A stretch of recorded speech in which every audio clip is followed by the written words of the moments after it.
اس موقع پر اس منزل پر آ کر میری شفاعت سے محروم ہو جاؤ گے. رسول کہہ رہے ہیں کہ میری شفاعت سے, شفیع امت ہے وہ کہہ رہے ہیں کہ میری شفاعت سے محروم ہو جاؤ گے.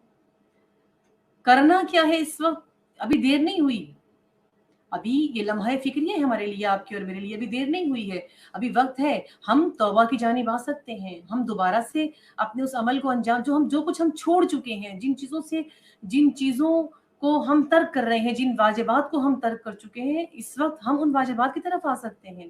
اس وقت خدا نے یہ زندگی دی ہوئی ہے, یہ سانسیں باقی ہیں, یہ قدم چل رہے ہیں, ہم اپنی ٹانگوں پر کھڑے ہیں, ہمارے ہاتھ کام کر رہے ہیں, ہم اپنی ٹانگوں پر کھڑے ہو کر نماز پڑھ سکتے ہیں. ابھی جوانی کا عالم ہے, یا ابھی یہ عالم ہے کہ ہمارا وجود کام کر رہا ہے, ہماری دل کی دھڑکن درست ہے, ہمیں کوئی ایسی بیماری لاحق نہیں ہوئی کہ ہم اللہ کی حضور میں خود کو پیش نہ کر سکیں. ابھی وقت ہے, ابھی مہلت ہے. لیکن بعض اوقات ایسا ہوتا ہے انسان توبہ نہیں کرتا, وقت سے فائدہ نہیں اٹھاتا, فرصت سے فائدہ نہیں اٹھاتا. کون ہوتے ہیں وہ لوگ جو توبہ میں دیر کرتے ہیں؟ اس کی دو وجوہات ہوتی ہیں, یا جہالت کی وجہ سے یا غرور کی وجہ سے. ہمیشہ انسان توبہ میں تاخیر کرتا ہے جہالت کی وجہ سے, توبہ میں تاخیر کرتا ہے غرور کی وجہ سے. کتنے ایسے لوگ ہیں جو یہ سمجھتے ہیں کہ ہم یعنی گناہ کے مرتکب ہوتے ہیں, اور پھر کہتے ہیں ہم نے تو یہ گناہ کیا ہی نہیں. تمہیں کس نے کہہ دیا یہ گناہ ہے؟ تمہیں کس نے کہہ دیا؟ یہاں تک کہ اگر آپ زیادہ کہتے ہیں نا, زیادہ تبلیغ کرتے ہیں یا زیادہ ان کو کہتے ہیں, یہاں تک کہ مائیں بھی اگر اپنی اولاد سے کہتی ہیں, یا اپنے جن کی اولادیں پڑھتی ہیں, نماز پڑھتی ہیں, واجبات ادا کرتی ہیں, وہ کسی اور سے کہتے ہیں تو وہ کہتے ہیں کہ تم کون ہوتے ہو ہمیں بتانے والے. اکثر جواب یہ ملتا ہے آپ نے اپنی قبر میں جانا ہے, ہم نے اپنی قبر میں جانا ہے. ہم کیا کریں کہ جو پیروے امام ہوتا ہے, جو پیروے امام حسین ہوتا ہے, اس کو اپنی فکر نہیں ہوتی, اس کو امت کی فکر ہوتی ہے, اس کو ملت کی فکر ہوتی ہے. وہ چاہتا ہے کہ یہ بھی چلے جائیں, یہ بھی محشور ہوں جنت میں تو امام کے ساتھ محشور ہوں, یہ بھی محشور ہوں, یہ بھی جنت میں جائیں, ان کے بھی اعمال بہترین ہو جائیں, یہ بھی اپنی دنیا اور آخرت دونوں سنوار. امام کا کام یہی ہوتا ہے کہ وہ چاہتا ہے کہ اس کی امت دنیا اور آخرت دونوں کو سنوار لے. اور جو پیرو امام ہوتا ہے اس کا بھی فریضہ یہی ہوتا ہے کہ سب کی دنیا اور آخرت سنور جائے. لیکن ہم میں سے بہت سے غرور کی, تکبر کی وجہ سے, تم کون ہوتے ہو ہمیں کہنے والے, تم کون ہوتے ہو, ہم نے تو یہ گناہ کے مرتکب ہی نہیں ہوئے, دیکھا جائے گا, تمہارے نزدیک یہ چیز اہم ہوگی, ہم دیکھ لیں گے, جب وقت آئے گا تو دیکھا جائے گا, جب بڑھاپا آئے گا تو دیکھا جائے گا. اور وہ نہیں آتا. نہ جانے ہم کس چیز کا انتظار کرتے ہیں, نہ جانے ہم کس لمحے کا, کس لہجے کا انتظار کرتے ہیں. یہ غرور, یہ جہالت انسان کو توبہ سے دور کر دیتی ہے, اور پھر انسان گناہ پہ گناہ کا مرتکب ہوتا ہے. اتنے گناہ کرتا ہے انسان کہ آخرکار ایمان کی روشنی اس کے وجود سے نکل جاتی ہے. جب ایمان کی روشنی انسان کے وجود سے نکل جاتی ہے, اس کی کیفیت یہ ہے, روایتوں میں ہے کہ اگر انسان کے وجود سے گناہ کا مرتکب انسان اس قدر ہو جائے کہ اس کے وجود سے روشنی ایمان کی نکل جائے, اور وہ اس حالت میں گناہوں کا مرتکب ہو کے بغیر توبہ کیے, اپنے جہالت یا اپنے غرور کی وجہ سے توبہ کیے بغیر اگر وہ انسان مر جائے, تو اس کی موت ایسی ہے جس طرح کسی شخص نے زہر کھا لیا ہے, زہر اس کے وجود میں اتر گیا ہے, اور اس کو ڈاکٹر کے پاس لے کر جا رہے ہیں, اور راستے میں وہ دم توڑ جائے. اور جب طبیب کے پاس پہنچے, ڈاکٹر کے پاس پہنچے, تو ڈاکٹر ایک مردے کا کیا علاج کرے گا؟ وہ یا ایسے شخص کی مثال بالکل ہے جس کے دل سے نور نکل چکا ہے, جس کا دل سیاہ ہو چکا ہے, جو گناہوں کا اتنا مرتکب ہوا ہے اپنے غرور یا جہالت کی وجہ سے کہ توبہ کا اسے موقع نصیب نہیں ہوا, اور وہ مر گیا ہے. اس کی حالت یہی ہے, اس کا عالم یہی ہے. جس طرح ڈاکٹر اس مردے کا کیا کہے گا, بس اس کو لے جائیں اور اسے غسل و کفن کر کے دفنا دیں. یہی عالم اس انسان کا ہے کہ اس کا کچھ نہیں ہو سکتا. اب وہ وقت, وہ فرصت جو خدا نے, وہ حیات جو خدا نے, وہ زندگی جو خدا نے اسے عطا کی تھی, اس نے ضائع کر دی ہے ان گناہوں میں. ان گناہوں کے بعد توبہ بھی نہیں کی. جبکہ خدا ایسا نہیں ہے کہ موقع نہیں دیتا. خدا بارہا پچھلے دروس میں بیان ہوا کہ خدا موقع دیتا ہے, بڑے سے بڑے گناہ گار کو بھی پروردگار عالم موقع دیتا. امام باقر علیہ السلام کی حدیث ہے, امام فرماتے ہیں کہ دل میں ایک سفید نقطہ ہوتا ہے, انسان کے دل میں ایک سفید نقطہ ہوتا ہے. جب انسان گناہ کرتا ہے تو وہ گناہ کی سیاہی اس سفید نقطے کے اوپر آ جاتی ہے, یعنی وہ نقطہ سیاہ ہونا شروع ہو جاتا ہے. گناہ اس نقطے کو ڈھانپ لیتے ہیں اپنے اندر, وہ سیاہ ہونا شروع ہو جاتا ہے. اور پھر جب وہ آہستہ آہستہ بالکل سیاہ ہو جاتا ہے تو نیکی کی طرف نہیں پلٹتا, پھر وہ انسان نیکی کی طرف نہیں پلٹتا. جو اس نے کیا ہے اس کا غلبہ اس کے اوپر طاری ہو جاتا ہے، اس کے گناہوں کا غلبہ اس کے اوپر آ جاتا ہے اور اس کے دل میں زنگ لگ جاتا ہے، اس شخص کے زنگ شدہ اس کا دل ہو جاتا ہے، سیاہ ہو جاتا ہے اس کا دل. اور جو سیاہ دل ہوتا ہے، جس کا دل سیاہ ہو جاتا ہے، وہ دوبارہ نور کی طرف نہیں آ سکتا. آخر کار گناہ پہ گناہ، گناہ پہ گناہ اتنا کرتا ہے کیونکہ اب اس کو گناہ میں لذت محسوس ہونے لگ جاتی ہے. آپ نے دیکھا ہے نا کئی ایسے ہیں جو شراب پیتے ہیں اور شراب کے نشے میں بدمست ہو چکے ہوتے ہیں، ٹھوکریں کھا رہے ہوتے ہیں، زخمی ہو رہے ہوتے ہیں. کتنے ایسے ہیں کتنے ایسے شرابی ہیں جو اپنے سامنے ہی ایسے لوگوں کو دیکھتے ہیں جو زہریلی شراب پی کے مر گئے. ایسے ہیں نا کئی لوگ زہریلی شراب پی کے مر گئے، یعنی وہ شرابی دیکھ رہا ہوتا ہے کہ میرے سامنے یہ مر رہا ہے، وہ سب کچھ دیکھتا ہے، لیکن وہ پھر بھی بارہا مرتکب ہوتا ہے مزید گناہ کا. شراب پہ شراب پیتا ہے مسلسل، کیونکہ اس کا دل سیاہ ہو چکا ہے. وہ گناہ پر گناہ تسلسل سے کرتا جائے گا اور اس کے بعد صرف ایک گناہ نہیں کرے گا، اس کے بعد اس گناہ کے ساتھ باقی تمام گناہوں کو انجام دے گا. جب انسان ایک مرتبہ صفاق ہو جاتا ہے، جب انسان ایک مرتبہ کھل جاتا ہے اور وہ عادی ہو جاتا ہے ان چیزوں کا، جس طرح کہا جاتا ہے نا کہ بچہ ایک مرتبہ ماں باپ کے آگے نافرمانی کرے، اسے کچھ نہ کہا جائے، پھر دوسری مرتبہ، پھر جب وہ بار بار نافرمانی، وہ عادی ہو جائے گا. اس کو اگر نہ ٹوکا گیا، اس کو اگر نہ روکا گیا، اس کی صحیح تربیت نہ کی گئی، وہ عادی ہو جاتا ہے. اور پھر اس کے بعد اس کو یہ ایک عادت لگتی ہے کہ چلتا ہے، ماں باپ کے ساتھ تو یہ سب کچھ کیا جاتا ہے. اسی طرح گناہ کرنے والا بار بار گناہ پہ گناہ جب کرتا ہے، اسے اس میں لذت آنے لگ جاتی ہے. شراب کیوں نہیں چھوڑتا انسان؟ اسی لیے کہ اسے اس میں لذت آ رہی ہوتی ہے، جانتے ہوئے حرام ہے وہ پیتا ہے کیونکہ اسے لذت ہے. زانی جانتا ہے کہ میں کیا گناہ کر رہا ہوں، لیکن اسے اس میں لذت آنا شروع ہو جاتی ہے. جب انسان اس نہج تک پہنچتا ہے گویا کہ اس کا دل سیاہ ہو چکا ہے، اور مکمل سیاہ دل اب یہ سفید نہیں ہو سکتا، اب اسے توفیق توبہ نہیں مل سکتی، اب یہ اس جانب خدا کی جانب آ ہی نہیں سکتا. ان چیزوں سے بچنے کے لیے، ان چیزوں سے پرہیز کے لیے، ان چیزوں سے دوری کے لیے مجھے اور آپ کو اپنے کردار کو صاف کرنا ہے. خصوصیت سے شیعہ ہونے کی حیثیت سے ہمیں فرق پتہ ہو. ائمہ کے دوست اور شیعہ ہونے میں فرق ہے. ہم تو بڑے فخر سے اپنے آپ کو شیعہ کہتے ہیں، بڑا فرق ہے. کون ائمہ کا دوست ہے، کون محب ہے، کون شیعہ ہے، بڑا فرق ہے اس میں. شیعہ کون ہوتا ہے؟ جو علم اور عمل کے میدان میں سب سے آگے نکل جائیں. علم کے اور عمل کے دونوں میدانوں میں جو سب سے آگے نکل جائے وہ شیعہ کہلانے کے قابل ہوتا ہے ائمہ کا. آپ اور ہم جیسے لوگ نہیں. وہ عمل میں بھی ایسے ہو، میدان میں وہ علم میں بھی ایسے ہو، اس مقام پر جب وہ پہنچا ہوا ہو تو اس کو کہا جا سکتا ہے کہ ہاں یہ علی کا شیعہ ہے. عمل اس کا ایسا ہو، وہ ہماری طرح گناہوں کا مرتکب نہ ہوا ہو، وہ ہماری طرح نجاستوں میں نہ ہو. امام باقر اور امام جعفر صادق علیہ السلام کے ایک شاگرد ہیں اور صحابی ہیں ان کے، محمد بن مسلم ان کا نام ہے، جو اس دور کے فقیہ تھے. اماموں کے ہوتے ہوئے وہ اس دور کے فقیہ تھے، سب سے بڑے فقیہ مسلمانوں کے، مسلم محمد بن مسلم. اور اماموں کے دور میں امام باقر اور امام صادق کے ہیں. یہ اتنے بڑے فقیہ ہیں کہ ان کو بھی اگر کہا جائے کہ آپ امام کے شیعہ ہیں تو یہ لرزہ ان پر طاری ہو جاتا تھا کہ مجھے شیعہ کہا ہے، میں اس قابل کہاں، میرا یہ مقام کہاں. فقیہ یہ وقت وہ یہ کہہ رہا ہے کہ مجھے شیعہ کہا جا رہا ہے، میں شیعہ ہوں نام کا. اور ہم کتنے آرام سے، یعنی ایک فقیہ، ایک عالم جو میدان عمل میں اور میدان علم میں اتنا آگے ہے، وہ خود کو خوفزدہ محسوس کر رہا ہے. سوچئے ہم کتنی کانفیڈنس سے کہتے ہیں ہم علی کے شیعہ، ہم علی کے ماننے والے.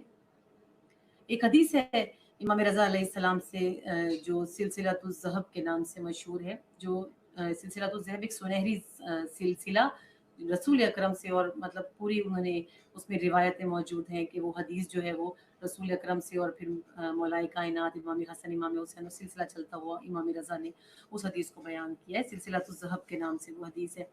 اس میں مولانا نے بہت خوبصورت ایک جملہ کہا ہے آپ کے اور میرے لیے، اور عموماً ہم اس جملے کو استعمال بھی کرتے ہیں سمجھے بغیر، ہمیں اس کا معلوم نہیں ہے لیکن ہم اسے سمجھے بغیر اس جملے کو اپنے اوپر استعمال کرتے ہیں. امام فرماتے ہیں کہ علی کی ولایت میرا قلعہ ہے. یعنی امام اس حدیث کو بیان کر رہے ہیں کہ اللہ فرما رہا ہے، کیونکہ حدیث پروردگار عالم سے رسول تک، رسول سے جو میں نے بیان کیا کہ سلسلہ ہے، تو اللہ فرما رہا ہے کہ علی کی ولایت میرا قلعہ ہے. جو اس قلعے میں داخل ہو گیا، جو اس قلعے میں آ گیا، وہ کیا ہے؟ وہ میرے عذاب سے بچ جا گیا، وہ میرے حساب سے بچ گیا ہے، جو بھی علی کی ولایت کے قلعے میں آ گیا۔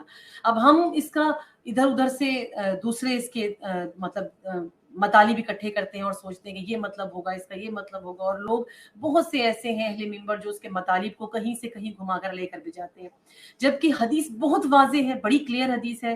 رسول اکرم خدا فرما رہا ہے کہ علی قلعہ ہے، مولا کائنات کو قلعہ کہا ہے، علی کی ولایت میرا قلعہ ہے، یعنی مولا کائنات کی ولایت وہ قلعہ ہے کہ جس کے اندر جو داخل ہو جائے گا وہ باہر والوں سے کٹ جائے گا، وہ باہر والوں سے جدا ہو جائے گا۔ علی کے قلعے سے، ولایت کے قلعے سے باہر کیا ہے؟ ولایت کے قلعے سے باہر شیطانیت ہے، ولایت کے قلعے سے باہر شہوات ہیں، ولایت کے قلعے سے باہر خواہشات ہیں، ولایت کے قلعے سے باہر دنیا ہے۔ دنیا وہی جس کی مثال مولا کائنات نے دی کہ کوڑی کے ہاتھ میں سور کی انتڑیاں، یہ دنیا ہے۔ قلعہ ولایت کے باہر جو کچھ ہے وہ یہی ہے، یہ دنیا ہے، یہ گندگی ہے، یہ خواہشات ہیں، یہ شہوات ہیں، یہ سب کچھ ہے۔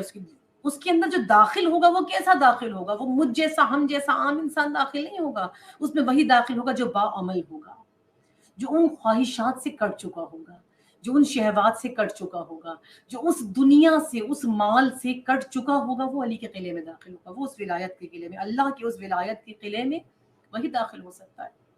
اس کی مثال بالکل ایسے ہی ہے کہ ایک شیر کھڑا ہوا ہو اور اس شیر کے آپ سامنے کھڑے ہیں، اس شیر کے ایک طرف قلعہ ہے، سامنے شیر ہے اور آپ کھڑے ہوئے ہیں، اور آپ شیر کو للکار رہے ہیں کہ اگر تم نے مجھ پر حملہ کیا تو میں اس قلعے میں چلا جاؤں گا، اور ہل بھی نہیں رہے۔ ایک نظر تھوڑی سی توجہ کیجئے گا اس نقطے پر۔ مولا علی کی ولایت، اللہ کہہ رہا ہے کہ میرا قلعہ ہے، اور مثال میں کیا دے رہی ہوں کہ بالکل ایسی ہے کہ ایک شیر ہے، ایک طرف قلعہ ہے، آپ درمیان میں کھڑے ہیں اور آپ شیر کو للکار رہے ہیں کہ میں داخل ہو جاؤں گا اس قلعے میں اگر تم نے مجھ پر حملہ کیا۔ شیر حملے کے لیے تیار ہے اور میں اپنی جگہ سے نہیں ہل رہی، میں کوئی عمل انجام نہیں دے رہی، اور آخر کیا ہوگا، اختتام کیا ہوگا؟ اگر میں نہ ہلی، میں نے کوئی عمل انجام نہ دیا، میں اس قلعے میں داخل نہ ہوئی، گویا کہ مجھ پر حملہ ہو جائے گا، شیر کھا جائے گا، اختتام یہی ہوگا نا، اینڈ یہی ہوگا، شیر کا حملہ ہو جائے گا۔ اگر میں ان چیزوں سے، ان فواہشات سے، ان خواہشات سے، ان نفسانی خواہشات کے ساتھ، ان شہوتوں کے ساتھ، اس دنیا کے ساتھ، اس معاوضے اور اس مال کے ساتھ اگر میرا قلبی تعلق ان سے جڑا رہا اور میں عملی طور پر قلعے میں داخل نہ ہوئی، تو مجھے وہ چیزیں اپنی لپیٹ میں لے لیں گی، جس طرح انسان کو گناہ اپنی لپیٹ میں لے لیتا ہے، جیسے انسان کا دل سیاہ ہو جاتا ہے۔ تو یہ قلعہ لفظی نہیں ہے، یہ عملی ہے۔ مولا کائنات کے قلعے میں داخل ہونے کے لیے عملی ہونا ہے، ہم نے عمل کرنا ہے، اور امام پسند بھی اسے کرتے ہیں۔ ہم سب سے بڑا گناہ جو کرتے ہیں، بہت سے ہم میں سے ایسے کہ وہ شفاعت کے بھروسے پر گناہ کرتے ہیں، مولا بخش دیں گے، وہ بڑے کریم ہیں، وہ بڑے، بے شک وہ بہت کریم ہیں، بے شک بخشش انہی کے پاس ہے، بے شک وہی شفیع ہیں، بے شک وہی شفاعت کرنے والے ہیں، بے شک وہی بخشنے والے ہیں، بے شک پروردگار عالم ان کی بخشش کے ذریعے، ان کی شفاعت کی سفارش سے انسان کو جنت عطا کرے گا، ان کی سفارش سے ہی انسان کو شفاعت عطا ہوگی، ان کی سفارش سے ہی پروردگار عالم عذاب سے بچائے گا، ان کی سفارش سے ہی پروردگار عالم چند گناہوں کو معاف فرمائے گا، بے شک اس میں کوئی شک نہیں ہے۔ لیکن گناہ کا مرتکب ہونا یہ سوچ کر کے وہ شفاعت کر دیں گے، یہ غلط ہے، یہ خود گناہ ہے۔ میں گناہ کروں اور بھی یہ سوچوں کہ وہ تو کر دیں گے، معاف کر دیں گے، وہ کروا دیں گے۔ میں نماز نہ پڑھوں اور میں کہوں کوئی بات نہیں، مولا ہے نا۔ میں روزہ نہ رکھوں اور کہوں کوئی بات نہیں، مولا ہے نا۔ اور پھر میں عوض مانگوں، میں عوض، ہم بڑی تجارت کرنے والی قوم ہے نا۔ میں روتی ہوں، مجھے امید ہے کہ مجھے رونے کے بدلے میں جنت مل جائے گی، یعنی کہ میں عزا میں جو روتی ہوں، مجھے حسین کے رونے کے بدلے میں جنت مل جائے گی۔ مجھے یقین ہے کہ یہ سب کچھ تو ہے ہی میرا۔ میں عملی طور پر تو اس قلعے میں داخل ہی نہیں ہوئی، میں ولایت میری زبان پر ہے، علی علی میری زبان پر ہے، نام علی میری زبان پر ہے، نام حسین میری زبان پر ہے، لیکن میرا عمل نہیں بتا رہا کہ میں اس قلعے میں داخل ہوئی ہوں۔ میں اس قلعے میں کھڑی ہو کر کہوں کہ علی میرا مولا ہے، علی میرا امام ہے، علی اللہ کا ولی ہے، علی ولی اللہ کے نعرے میں اس قلعے کے اندر کھڑی ہو کر لگاؤں، کیونکہ میرا عمل بتا رہا ہے کہ میں اس قلعے میں رہنے کے قابل ہوں، میں داخل ہو چکی ہوں۔ کیوں؟ میرا عمل بتائے گا، میں فحشات کو اور دنیا کو، سب چیزوں کو ترک کر کے اپنے امام کے قلعے میں ہوں، اللہ کے قلعے میں ہوں، اس ولایت کے قلعے کے حصار میں داخل ہو گئی ہوں. اب جب میں حصار میں عملی طور پر آ گئی ہوں، اب خدا مجھے عذاب سے بچا لے گا. یہی فرمانا ہے. حدیث یہی کہہ رہی ہے نا کہ جو بھی ولایت علی میرا قلعہ ہے، اور جو بھی اس میں داخل ہو گیا وہ میرے عذاب سے بچ گیا. تو وہ جو داخل ہوگا وہ یوں ہی بھاگ کے نہیں چلا جائے گا کہ سب کچھ خواہشات بھی ہیں، فرمائشیں بھی ہیں، سب کچھ پوری دنیا کو لے کر اپنے ساتھ علی کے قلعے میں نہیں جا سکتے آپ. جس نے 3 طلاقیں دنیا کو دی ہوں، اس کے پاس جانے کے لیے آپ کو دنیا کو طلاق دینی ہوگی. اس دنیا کو جس کی تشبیہ مولا کائنات نے خود فرمائی ہے، اس کو تو ترک کرنا ہوگا. اگر علی کے قلعے میں داخل، اللہ کے قلعے میں داخل ہونا ہے اور مولا علی کی ولایت کے اس قلعے کے اندر جانا ہے، تو آپ ترک کرنا ہوگا، دنیا کو ترک کرنا ہوگا ان چیزوں کو. ہمارا مسئلہ یہ ہے کہ ہم کچھ بھی ترک کرنے کے لیے تیار نہیں ہیں. ایک مرتبہ امام باقر علیہ السلام جا رہے تھے، ایک جگہ سے گزر رہے تھے، تو ایک شخص امام کے پاس آیا اور آ کر شروع ہو گیا امام کے ساتھ مسلسل گفتگو کرتا رہا اور کہتا رہا آپ کے جد کی کیا بات ہے، آپ کے جد نے خیبر فتح کیا، آپ کے جد نے خندق فتح کیا، آپ کے جد نے یہ کارنامہ انجام دیا، آپ کے جد کے لیے ذوالفقار اتری اور آپ کے جد نے جو ذوالفقار کے جوہر دکھائے. وہ مسلسل امام کے ساتھ ساتھ چلتا رہا اور تعریف کرتا رہا. کرتے کرتے خیر امام کا جب گھر آیا تو وہ بھی حیران ہوا کہ امام کوئی رد عمل نہیں دکھا رہے، کچھ بول نہیں رہے، آگے کچھ کہہ نہیں رہے، امام خاموش رہے.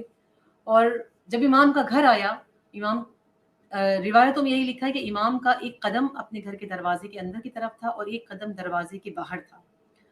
وہ بولے جا رہا تھا، امام نے کوئی بیان نہیں دیا، نو کمنٹس، بالکل خاموش، بالکل چپ. بالکل جب دروازے میں پہنچے امام اس طرح سے قدم باہر اور اندر، تو امام نے اس کی جانب دیکھا اور دیکھ کر امام نے فرمایا کہ اگر ہم اتنے ہی بافضیلت ہیں، امام کا فرمانا ہے، اگر ہم اتنے ہی بافضیلت ہیں تو ہماری پیروی کیوں نہیں کرتے؟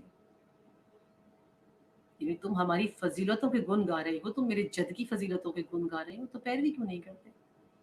اتنا بافضیلت سمجھتے ہو. یہ پیغام، یہ امام کا فرمان آپ کی اور میرے لیے ہے. ہم جو فضائلی قوم ہیں، جو ہم پسند فضائل کرتے ہیں، ہمیں خود بھی تو صاحب فضائل ہونا چاہیے.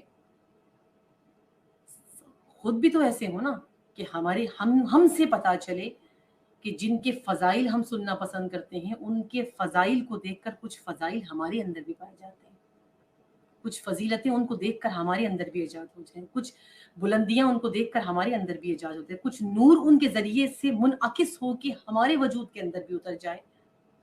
ہم کرتے کیا ہیں؟ ہم ہیں کہاں؟ جس طرح ہوتا ہے نا،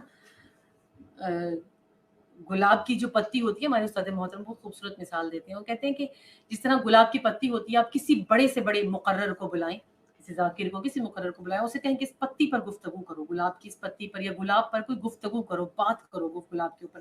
وہ بہترین طریقے سے، بڑے خوبصورت طریقے سے، اپنے بہترین کلام سے، اپنی لفاظی کے ذریعے سے بڑی پیاری خوبصورت گفتگو کرے گا اور کر کے آپ کو بتائے گا کہ گلاب ہوتا کیا، اس کا رنگ ایسے ہوتا ہے، اس کی خوشبو ہے، سب کچھ کرے گا. لیکن وہ اس تصویر کو مجسم نہیں کر سکتا آپ کی نگاہوں کے سامنے. یعنی گلاب کی اس تصویر کو آپ کی نگاہوں کے سامنے مجسم نہیں کر سکے گا. اس کے برعکس آپ ایک نقلی پھول لے آئیں اور اس کے ہاتھ میں دے دیں. اب نقلی پھول کے ذریعے سے آپ بتائیں، اس کا دیکھو اس قسم کا رنگ ہے، اس کا رنگ اس قسم کا ہوتا ہے، اس کی خوشبو بہت خوبصورت ہوتی ہے، اس کی شکل ایسی ہوتی ہے، اس کا رنگ ایسا ہوتا ہے. جب آپ اس نقلی پھول کو دیکھیں گے، پھر آپ کے ذہن میں آئے گا ہاں جب نقلی ایسا ہے تو اصلی کتنا خوبصورت ہوگا. جب نقلی کی شکل یہ ہے تو اصلی کی شکل کیسی ہوگی، جب نقلی کا رنگ یہ ہے تو اصلی کا رنگ کیا ہوگا. یہی اگر ہم چیز دیکھیں تو ہم کردار اہل بیت کو اگر اپنے اندر راسخ کر لیں، اپنے اندر بنا لیں، اپنے اندر ڈھال لیں، اس کردار کے اندر اگر ہم ڈھل جائیں تو بالکل ایسا ہی ہے کہ کوئی دیکھے گا تو کہے گا کہ یہ ایسا ہے تو اس کا امام کیسا ہوگا. شیعہ ایسا ہے تو اس شیعہ کا امام کیسا ہوگا، اس کا راہبر، اس کا رہنما، اس کو ایسا بنانے والا کیسا ہوگا، اس کو ایسے منظم کرنے والا، اس کو ایسے تشکیل دینے والا، اس ڈھانچے کو، اس فریم کو اتنی خوبصورتی سے ڈھالنے والا کیسا ہوگا جب یہ خود ایسا ہے.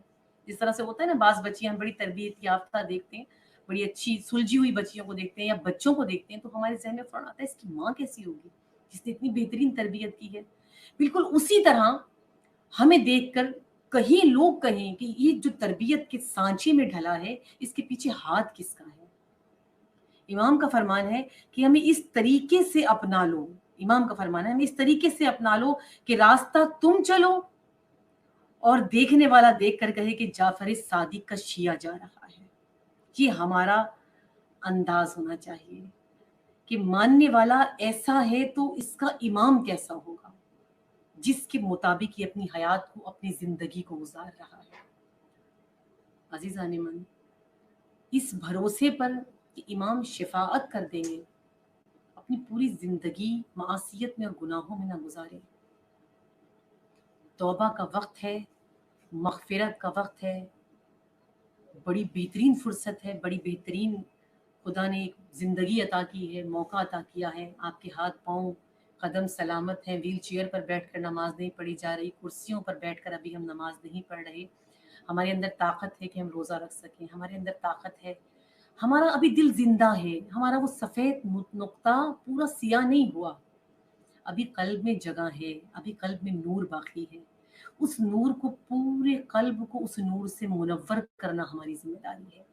اپنے کردار کو امامت کے کردار سے ملانا، اس میں ڈھال دینا اس وقت ہماری ذمہ داری ہے. توبہ کا وقت ہے، استغفار کا وقت ہے، اور خدا کی جانب سے مغفرت کا وقت ہے. خدا آپ کی توبہ قبول کرنے کا منتظر ہے کہ تم مانگو تو صحیح، میں قبول کرنے کے لیے تیار ہوں. دعا ہے پروردگار عالم سے کہ پروردگار عالم ہمارے تمام گناہان کبیرہ و صغیرہ کو معاف فرمائے. پروردگار عالم نے جو بہترین فرصت ہمیں عطا کی ہے، دعا ہے اپنے رب سے، دعا ہے اپنے خالق سے کہ اے میرے خالق اس فرصت سے ہمیں فائدہ اٹھانے کی توفیق عطا فرما. جتنے مومن جہاں جہاں بیمار ہیں، ایک بچے کی طرف سے بھی دعا کا کہا گیا ہے، اس سمیت جتنے مومن بیمار ہیں سب کو شفائے کاملہ و عاجلہ عطا فرما. پروردگار عالم سے دعا ہے اس منحوس وائرس کا خاتمہ اس کے بنانے والوں سمیت کر دے. پروردگار عالم سے دعا ہے امریکہ اور اسرائیل کو اور سعودی حکومت کو نیست و نابود کر دے، تمام دشمنان اسلام کو نیست و نابود کر دے. پروردگار عالم جتنے مسلمان جہاں جہاں قید میں ہیں، مشکلات میں ہیں، خصوصیت سے کشمیر کے مسلمان، یمن کے مسلمان، جہاں جہاں مسلمان مشکلات میں ہیں، پریشانیوں میں ہیں، پروردگار عالم ان سب کی پریشانیوں کو دور فرما.